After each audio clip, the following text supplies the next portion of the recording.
రోజు పేపర్లో వచ్చే రేప్ కేసులు చూసి బాధపడే నేను అసలు అమ్మాయిల ఎంపవర్మెంట్ గురించి వచ్చిన ఇంత మంచి సినిమాని ఎలా మిస్ అయ్యానో ఏంటో.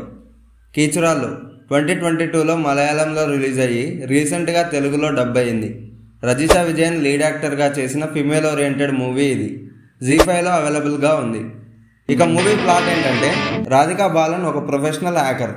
తన ఇంట్లో ఫ్రిడ్జ్ సర్వీస్కి వచ్చిన వాడు తన నెంబర్ సేవ్ చేసుకొని ఫోన్ కాల్స్తో హరాస్ చేయడం మొదలు పెడతాడు. పైగా తన న్యూడ్ పిక్స్ కూడా పంపుతాడు.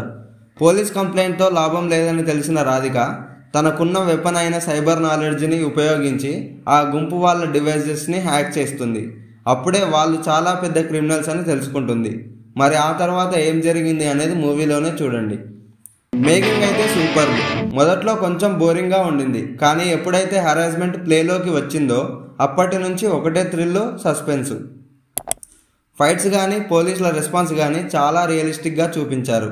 తెలుసుగా మలయాళం వెల్ మేడ్ మూవీస్ ఎంత అథెంటిక్గా ఉంటాయో. బ్యాక్గ్రౌండ్ స్కోర్ కూడా బాగుంది. స్పెషల్గా చెప్పాలంటే రజిషా పర్ఫార్మెన్స్ సూపర్. రౌడీలు కూడా బాగా పర్ఫామ్ చేశారు. డైరెక్టర్ రాహుల్ రిజి నాయర్ క్యారెక్టర్స్ని చాలా బాగా రాసుకున్నారు. ఓవరాల్గా చూసుకుంటే లాజికల్గా, ఎథికల్గా ఉన్న ఒక మంచి female oriented thriller with a beautiful message. Movie నుంచి నాకు అర్థమైన మెసేజ్ ఏంటంటే, మన స్కిల్తో జస్ట్ ఫైనాన్షియల్గా డెవలప్ అవ్వడమే కాకుండా సోషల్గా కూడా ఏదైనా యూస్ఫుల్ థింగ్ చేయాలని. అందరూ చూడొచ్చు. అందులో ఈ జనరేషన్ అమ్మాయిలు పక్కా చూడాలి. మీలో ఉన్న రాధికా బాలన్ని మీరు అలాంటి సిచ్యువేషన్స్లో అప్లిఫ్ట్ చేసుకోవాలి. ఇలాంటి మంచి మెసేజ్ ఓరియంటెడ్ సినిమాలకి రేటింగ్ పట్టించుకోకుండా చూడండి. It's time for cinema and you session.